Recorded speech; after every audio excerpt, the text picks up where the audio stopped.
Baik, bersua kembali.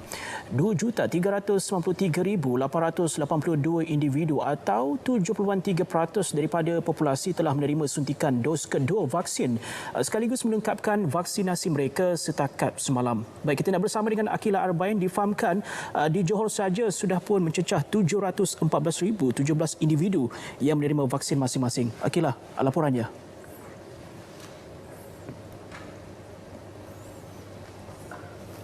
Redwin, untuk pengetahuan anda juga, keseluruhan angka itu melibatkan 457,921 individu bagi dos pertama, manakala 256,096 orang lengkap dua dos.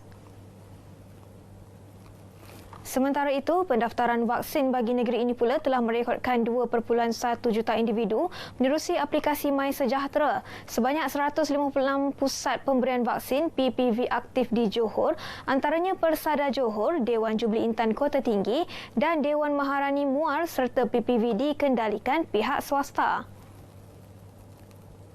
COVID-19 menyaksikan risiko perniagaan tidak dijangka dengan setiap perniagaan mempunyai cabaran tersendiri.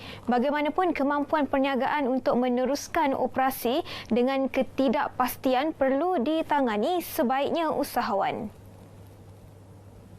Bermodalkan RM28,000 selepas tamat kursus penternakan Januari tahun lepas, dua pengusaha arnab optimis perniagaan yang diusahakan mampu memberi pulangan lumayan.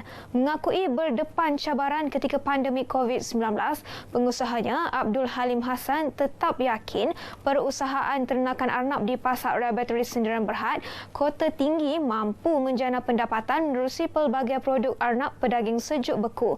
Selepas hampir setahun, perusahaan ini telah menternak lebih 300 ekor arnab selain menarik lebih 50 individu untuk menceburi bidang sama. Waktu saya bela arnab ni, trend di Kota Tinggi khasnya lah masih pada tahap masing-masing hendak membela arnab. So pada ketika itu saya dah bermula mungkin lebih awal sikit lah.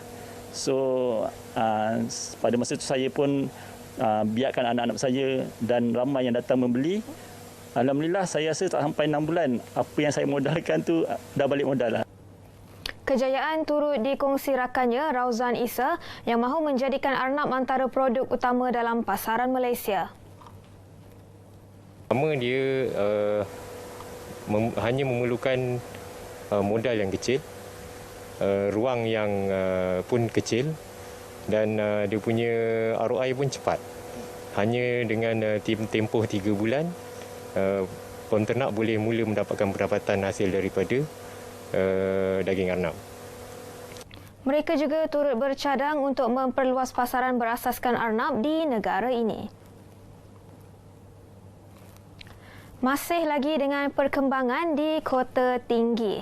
Puluhan peneroka di gugusan Felda Lok Heng mengharapkan hasil tanaman yang musnah diserang gajah dapat diatasi. Mereka mendakwa senario itu telah berlarutan sejak lebih 5 tahun lepas sehingga mengakibatkan pendapatan mereka terjejas. Bagi penerokawati Aini Ismail, 67 tahun, situasi yang berlarutan itu mengakibatkan pendapatan yang diperoleh tidak seperti peneroka lain.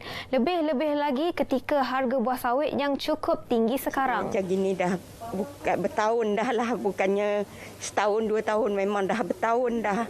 Nak buat macam mana kan? Itulah cik, kalau boleh mintalah tolong siapa yang kesian dengan kita orang ni yang belum 19 ni. Kalau boleh bantulah.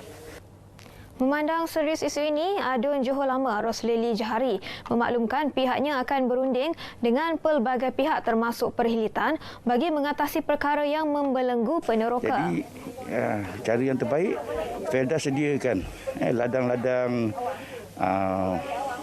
plantation yang sedia ada ni kepada 40 keluarga ni supaya mereka dapat menggunakan hasil di sana, mereka kerja di sana, tuai hasil di sana untuk menampung pendapatan mereka sehinggalah isu gajah ini selesai. Kesihatan mental tidak boleh dipandang mudah ketika ini, terutamanya kepada individu yang terkesan akibat pandemik COVID-19.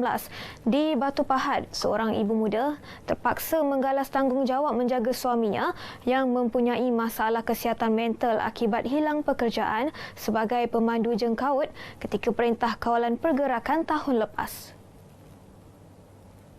Lebih memilukan, beliau kini berperanan sebagai ketua keluarga dengan menjaga suami Khairul Kasmun 35 tahun serta 4 anak yang berusia 2 hingga 11 tahun. Keperitan yang dihadapi itu mendapat perhatian pelbagai pihak. Sebagai isteri, siapa nak jawab dengan suami kan? Sebagai ibu, siapa nak anak-anak saya tak ada. Tak ada ayah. Saya fikir itulah. Saya balik, dunia saya dah mulalah berubah. Saya dah tak boleh luahkan kat dia. Dia dah emosi kejap berubah. Okey. Sejak tu makan ubat. Kalau saya rasa tak okey, pergi hospital, dia bagi nombor telefon. Telefon je, nanti ambulans datang ambil dia. Sejak kisahnya tular baru-baru ini, pelbagai pihak tampil menghulurkan bantuan keperluan kepada mereka sekeluarga. Laporan itu menutup perkembangan semasa dari Johor. Tenang dan waspada, terus patuhi SOP untuk putuskan rantaian jangkitan COVID-19. Lindung diri, lindung semua. Salam hormat dan jumpa lagi. Baik, terima kasih Akila untuk perkembangan dari Johor itu tadi.